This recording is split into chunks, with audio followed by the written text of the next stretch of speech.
Yo la team, pour ceux qui n'ont pas suivi, il y a quelques semaines, j'ai lancé un serveur Minecraft appelé Octacraft, avec l'idée de rassembler mes potes et de construire une ville qui nous représente. Aujourd'hui, on va faire un point sur toutes les avancées qu'on a faites sur Octacraft. On va commencer par les progrès globaux du serveur avant de passer aux avancées personnelles.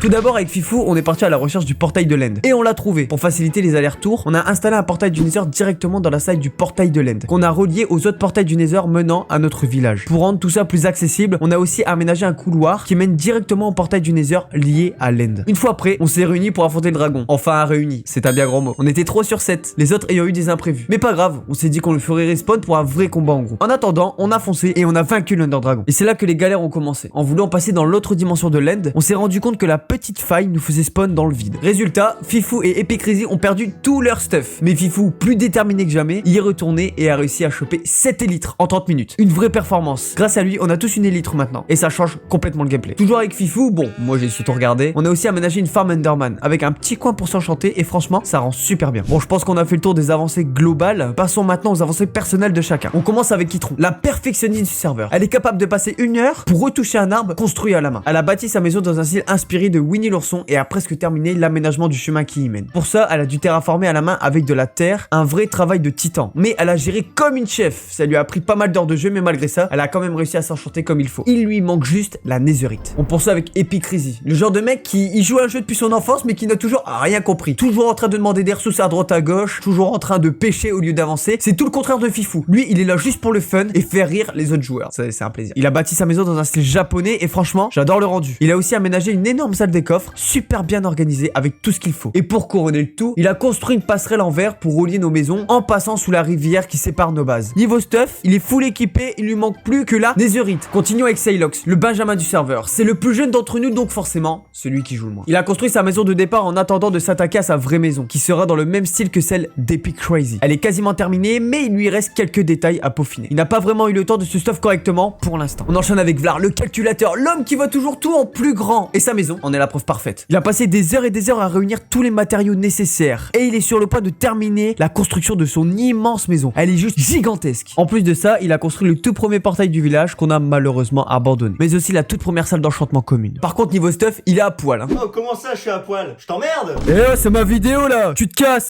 Non, sinon il est juste full jams. On continue avec Ribzer, le joker du serveur, mi-tryhard, mi-fun. Il est capable de construire une usine super optimisée et de te croiser et te jeter une flèche pour te provoquer en duel. Et autant dire qu'il n'a pas chômé. Il a monté une farm à canne à sucre, une farm à cuir, ainsi qu'une farm à squelette avec une salle d'enchantement pas piquée des hannetons. En plus de ça, il a décoré sa salle des coffres et a même bossé sur le portail central du village. Niveau stuff, il est bien équipé, mais il lui manque encore quelques enchantements pour être au top. On en va donc à Fifou, le tryharder du serveur, toujours en train d'optimiser tout ce qu'il fait. Je pense honnêtement que c'est le joueur qui a le plus joué depuis le lancement du serveur. Pour commencer, il a créé un coin marchand avec un grand nombre de villageois. Évidemment, il a dû en sauver 2 et les faire reproduire pour en arriver là. Il a aussi aménagé une immense salle des coffres rangée scrupuleusement. Ensuite, il a mis en place un système de redstone qui mène à une pièce multifonction où il a tout prévu. Un coin enchantement, un espace avec la carte du village et même une section dédiée à ses minerais les plus rares. Mais ce n'est pas tout. Il a aussi organisé une plantation de verrues du Nether avec une ambiance qui rappelle parfaitement cette dimension. Côté construction extérieure, il a frappé fort une tour à mob, une farm à fer et une farm à raid. Et pour ce qui est de son stuff, disons qu'après l'avoir perdu plusieurs fois, Je suis bloqué, mais putain,